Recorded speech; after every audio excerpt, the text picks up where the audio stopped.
Bom dia, boa tarde, boa noite. Meu nome é Rondinelli Salvador Silva. E o meu é Yara Garcia Silva. Nós somos médicos psiquiatras e esse é o Psiquiatria AD. E o tema desse episódio é: afinal, o que é um transtorno mental? Parte 2. Pois é, seguimos aqui para o nosso 23º episódio, que é a continuação do episódio 22. Afinal, o que é um transtorno mental? Para você que não ouviu o episódio anterior, ainda recomendo muito que você volte, porque lá nós definimos o que é o transtorno mental e também quais são os transtornos mentais mais prevalentes, assim como suas características. Vai ser muito importante para você que chegou até aqui e quer saber um pouquinho mais sobre isso, conseguir entender melhor o que a gente está falando até agora.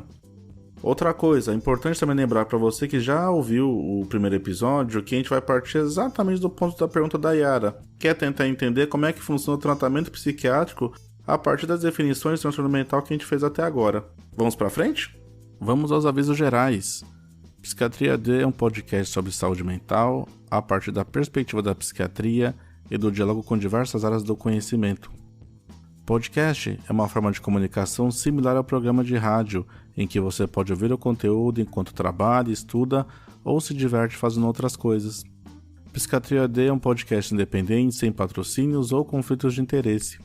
Pedimos então para que você nos ajude divulgando os episódios e compartilhando nossos perfis no Facebook, Instagram, Twitter e também no YouTube. Acho que consegui fazer um pouquinho apanhadinho de cada transtorno que é um pouco mais conhecido pela população, Rondinelli. E você, poderia falar pra gente sobre formas de tratamento na psiquiatria? Claro, a gente pode falar também sobre tratamento na psiquiatria, Yara.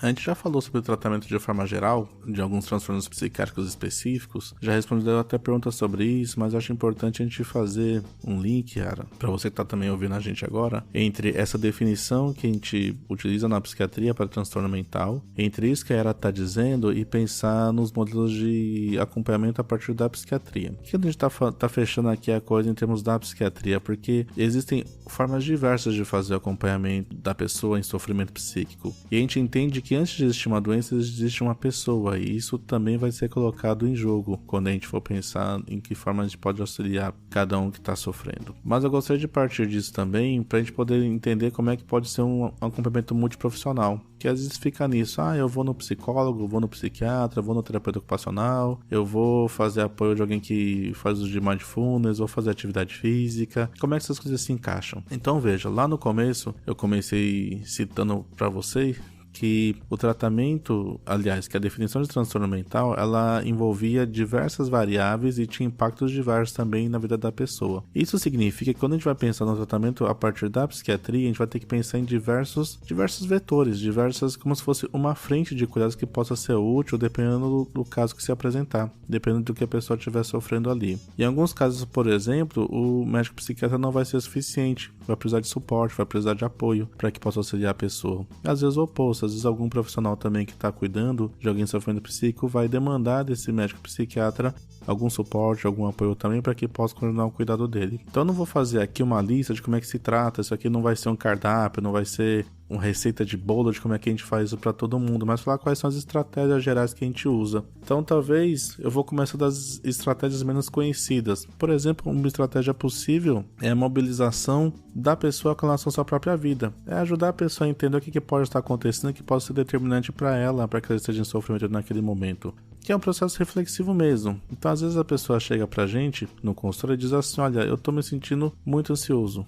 Eu não consigo dormir à noite, tenho andado irritado, tenho tido dificuldades de lidar com o meu dia a dia, particularmente eu tenho me sentido incapaz de exercer funções que eu exercia antes no meu trabalho, funções das minhas relações conjugais, minha relação com familiares, com parentes, com vizinhos, etc. Então o primeiro movimento é fazer o que a gente chama de psicoeducação, que é ajudar a pessoa a entender o que está acontecendo com ela. Qual pode ser o fator causal, o que pode ser isso aí. Por vezes a gente consegue determinar particularmente o que está se passando. Vamos dar um exemplo aqui, uma pessoa em luto. Olha, acabei de perder uma pessoa querida para mim e não me sinto capaz de voltar a trabalhar, tô meio apático com relação ao meu relacionamento. E aí a gente vai refletir sobre que luto é esse, quanto tempo que isso aconteceu, qual tem sido o impacto real, como é que tá esse processo de forma global. Porque por vezes a gente vai entender com essa pessoa quando ela vem procurar o apoio psiquiátrico, que é muito mais um zelo dela, uma preocupação em dar conta daquele momento sem sofrimento nenhum, e que na verdade é um momento de sofrer, um momento de fato de chorar ou de expor o sofrimento de outras formas, que não necessariamente dando conta como se nada tivesse acontecido. Parece uma coisa muito distante, mas isso acontece com uma frequência que vocês não imaginam, em diversos cenários. Numa enfermaria, num trabalho em CAPES, num trabalho no consultório particular, num trabalho num pronto atendimento, num pronto-socorro. Certamente isso vai aparecer com frequência. Eu posso citar aqui casos de pessoas que vinham em final de relacionamento conjugal, que perderam um bichinho de estimação, um animal querido, que se mudaram de um lugar para o outro, estavam com dificuldade de lidar com a perda de amigos, perderam pessoas muito importantes, pais, mães, filhos, irmãos, etc., e que buscavam suporte ali, entendendo que era um caso de acompanhamento psiquiátrico, por vezes não é. Essa mesma psicoeducação ela vai ser importante para a gente ajudar a pessoa a compreender. Eu vou falar agora de um outro caso, das pessoas que de fato têm um diagnóstico de tratamento psiquiátrico, que têm um transtorno mental e que demandam que a pessoa, para se sentir bem ou para conseguir se restabelecer, pelo menos, tenha um acompanhamento adequado. Essa psicoeducação vai ser importante para que a pessoa possa ter informação de qualidade, possa refletir sobre suas escolhas, entender que transtorno mental é esse que ela tem, entender quais são os determinantes dele, entender qual é o curso, qual é o prognóstico, como é que se comporta, quais são as alternativas de tratamento também, quais são os impasses, o que fazer nas situações em que pode acontecer alguma crise desse transtorno psiquiátrico. E veja, crises acontecem nas mais diversas formas, nos mais diversos transtornos psiquiátricos. A Yara citou aqui, por exemplo, pessoas que sofrem de esquizofrenia. É um bom exemplo, pode ser que essa pessoa tenha uma crise psicótica em algum momento.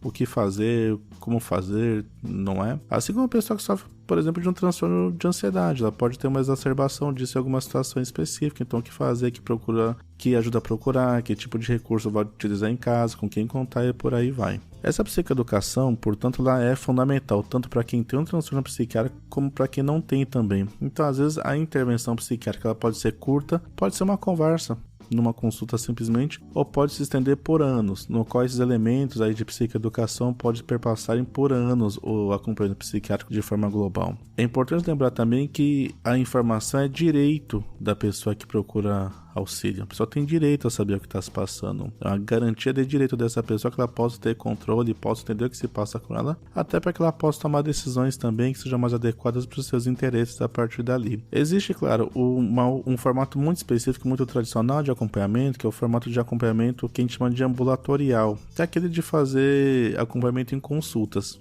É uma outra ferramenta. Ou seja, a pessoa ela tem um transtorno psiquiátrico, ela precisa ir em consulta de tempos em tempos. E por quanto tempo é isso? Então, o que vai dizer é o quadro clínico de cada um. Vamos dar um exemplo. Pode ser que eu tenha que fazer acompanhamento por 6 meses a 1 ano. Tem alguns transtornos psiquiátricos. Em princípio, a recomendação para algumas pessoas é dessa ordem. Tem pessoas que vão fazer por tempo muito curto, algumas semanas, alguns meses, em situações de má adaptação, em situações no qual a pessoa não esteja conseguindo encontrar resposta ali para alguma coisa que aconteceu em sua vida. Assim também como tem transtornos psiquiátricos que vão demandar acompanhamento por toda a vida, ou pelo menos por um período mais longo de vida, porque um fator estressante pode estar em jogo, porque ela pode ter dificuldade em se adaptar ou em lidar com seu transtorno psiquiátrico em situações de pressão específica. Assim também como tem quadros no qual a pessoa pode receber alta e depois o quadro voltar também, a pessoa pode voltar a sofrer dos mesmos sintomas. Vamos dar um exemplo aqui do que aconteceu nessa época de isolamento por conta da Covid-19. Algumas pessoas que receberam alta dos seus tratamentos psiquiátricos previamente voltaram a sentir os sintomas e voltaram a se tratar junto ao psiquiatra, pelas mais diversas razões. Então essa também é outra forma de se pensar isso. Alguns psiquiatras também optam por fazer o acompanhamento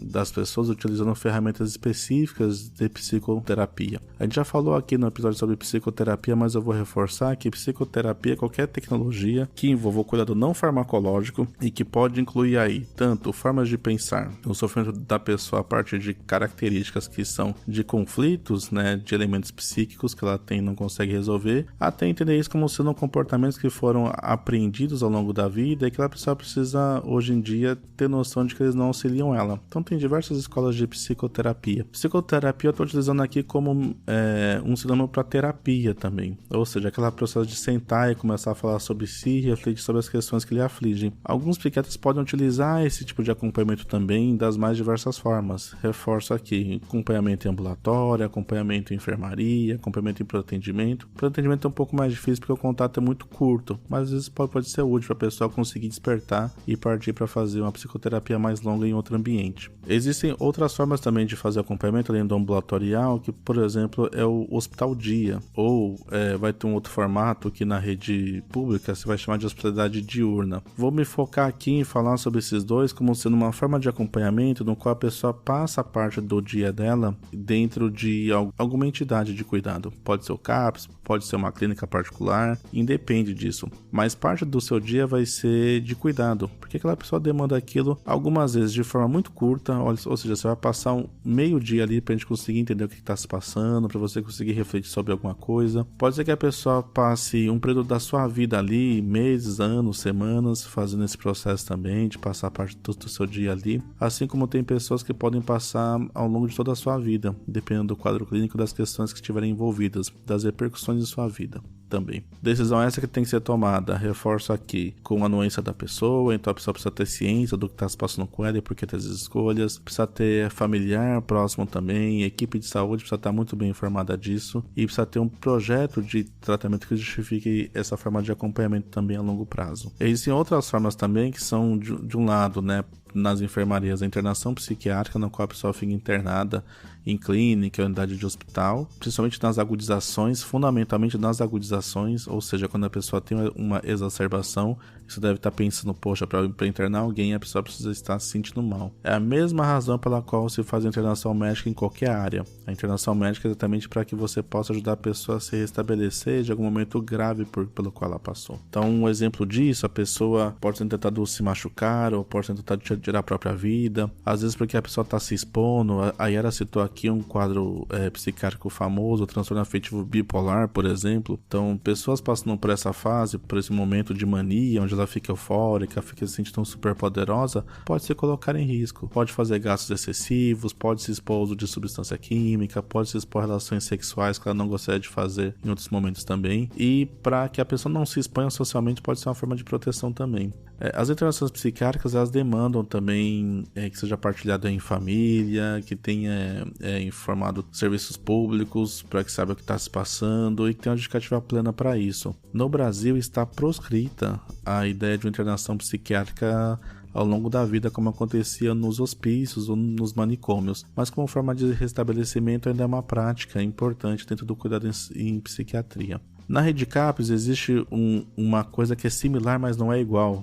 Isso que é a hospitalidade integral ou hospitalidade noturna, no qual a pessoa fica algum período também. Mas a própria dinâmica do CAPS, ela implica em numa outra relação com isso. Então você tem uma relação de trabalho em equipe multiprofissional que costuma ser mais intenso. Existe a necessidade de um projeto terapêutico singular ser elaborado, entender-se as correlações do ambiente da pessoa e também a forma como se relaciona a família, amigos, vizinhos, etc. Por último, eu gostaria de lembrar daquilo que talvez seja o formato de acompanhamento mais famoso, que são as intervenções psicofarmacológicas. Eu vou resumir aqui o uso de medicação. Talvez isso seja, inclusive, a ferramenta mais recorrente na psiquiatria nos dias de hoje, ou a mais famosa. É quase como uma associação, você que está em casa ouvindo deve pensar muito sobre isso, a Era também ouve bastante. É quase como uma relação direta entre o psiquiatra e o uso de um medicamento. A gente acabou de ver que não é bem assim, que tem diversas formas de acompanhamento, e o que vai dizer isso é a demanda de cada caso. Diagnóstico com condições ambientais, recursos que estão em mãos ali para a gente utilizar também. E os recursos farmacológicos talvez sejam aqueles que a gente seja mais famoso. Então